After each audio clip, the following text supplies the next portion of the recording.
So, using private capital to drive an opportunity zone, you know, it doesn't make any sense because, as I said, when you read this right here, it specifically says the tax incentive was created to benefit the poor neighborhoods. Yet for decades, people have not been able to get out of poverty. Why is that? Why is it that people, and I could do it today, I could go back to certain areas of where I grew up and they're still the hood. They haven't changed.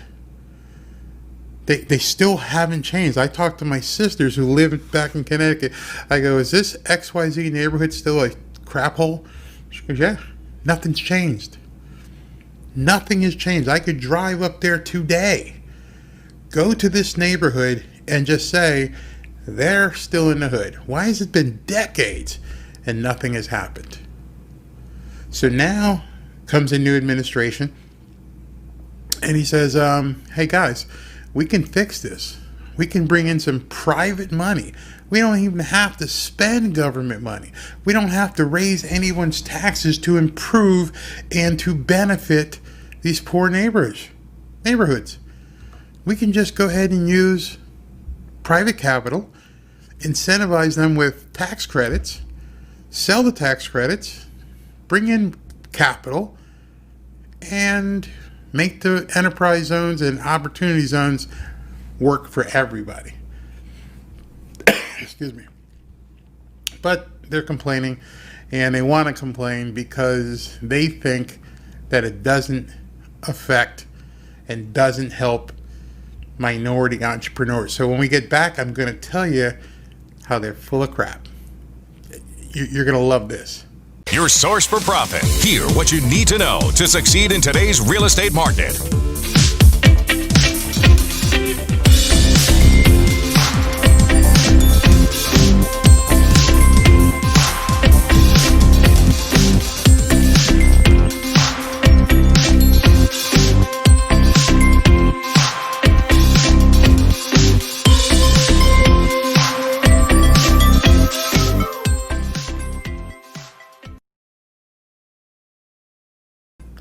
So, just jumping back into this real quick. So these opportunity zones are meant and designed to, as they say here on the page, created to benefit poor neighborhoods. Created to benefit poor neighborhoods. There's nothing else that these things were created for. It's to take a blighted community, bring in investment so that the neighborhood can be better.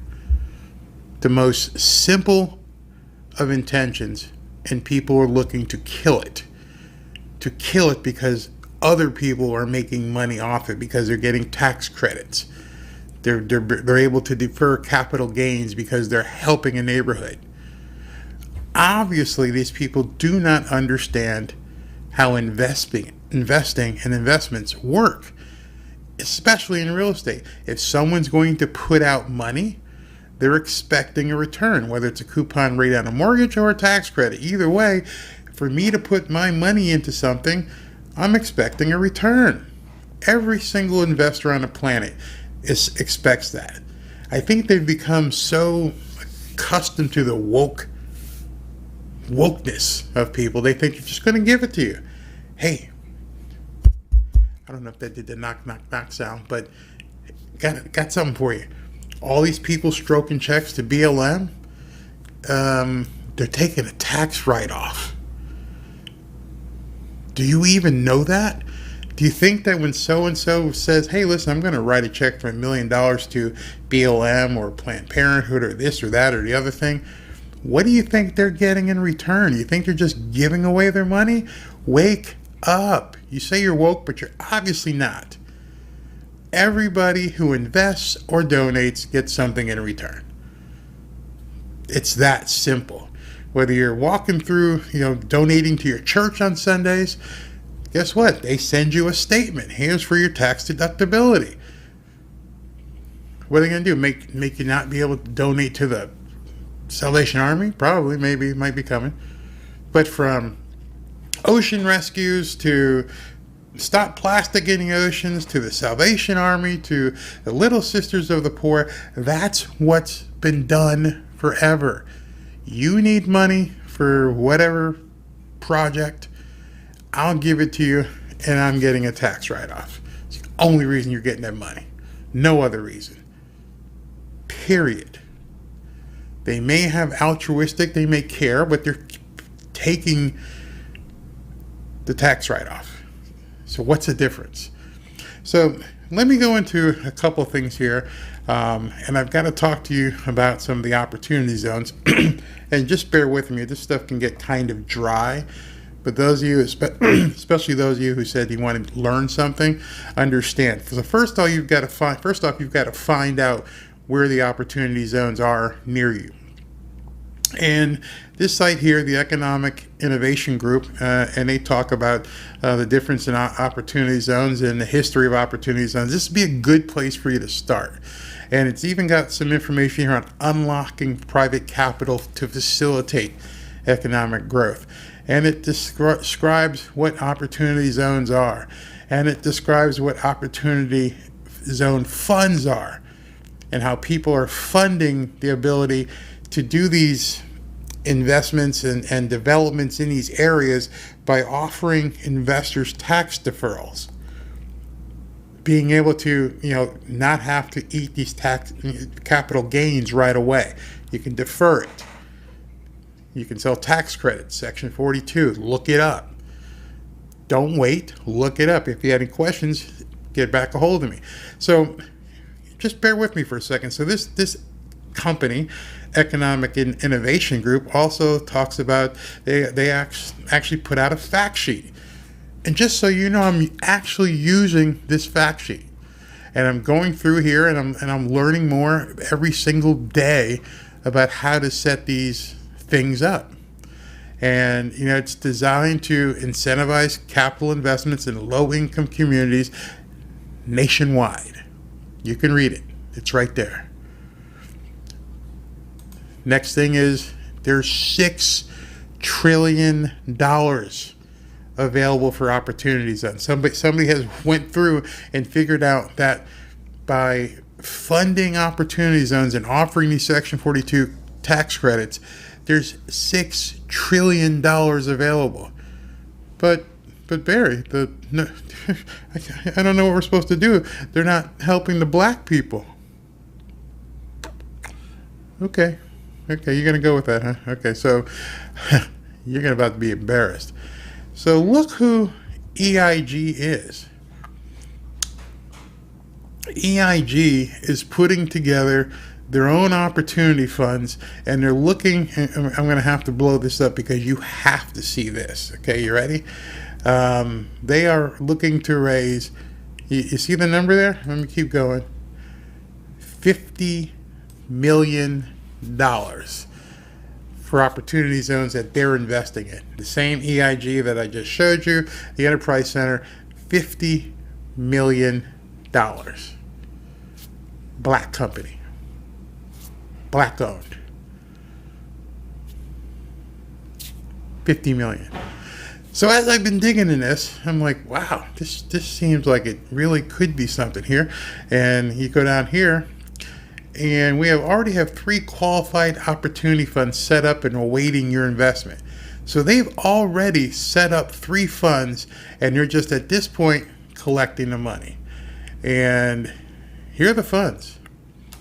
The Enterprise Center Opportunity Fund, which is a fund specifically targeted to minority-owned business clients. Yeah, I'm going to have to give them a call. The Minority Enterprise Opportunity Fund is a nationwide fund. Definitely got to get them a call. For minority-owned enterprises. Urban Communities Opportunity Fund, which focus on real estate investments. But hey, AOC, I thought this wasn't for black people. I thought you just said that you want this defunded because black people and minorities aren't able to take advantage of it. Which is it? If I'm looking at a company right here that has 3 funds under development and looking to raise $50 million,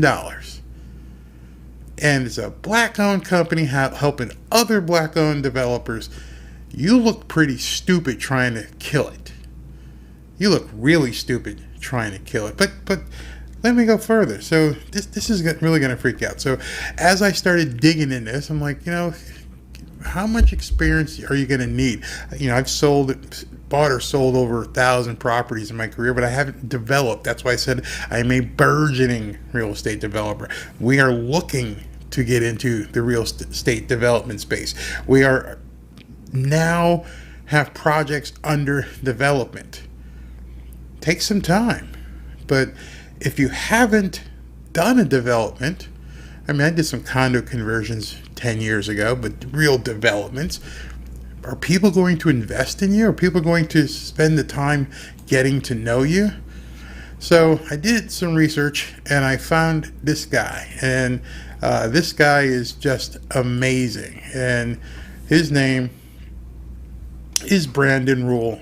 Brandon Rule, and you can check out some of his stuff on the internet, is a 31, maybe now 32-year-old, wait for it, black guy.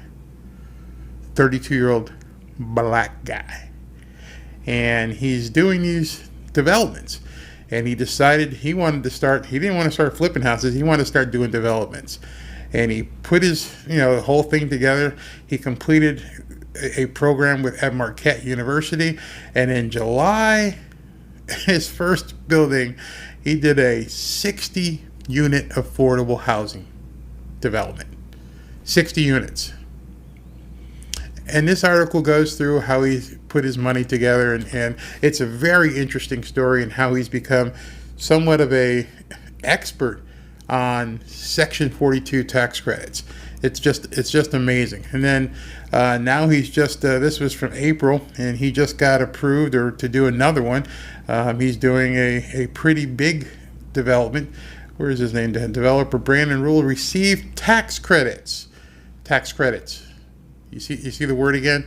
The stuff that AOC and Rashida Tlaib are saying that they're not getting, that it's not benefiting minorities. Brandon Rule received tax credits for his second development along National Avenue, the 1331 project, proposed for a city-owned site at 1331 West National Avenue.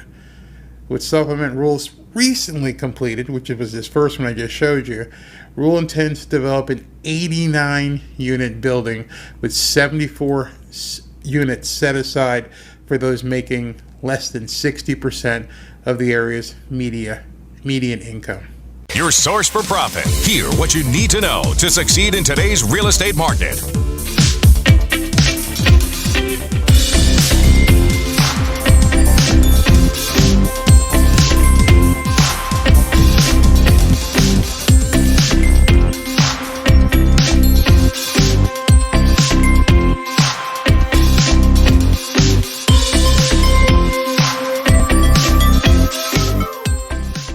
Hey, thanks for checking out this clip of the Barry Cunningham Show.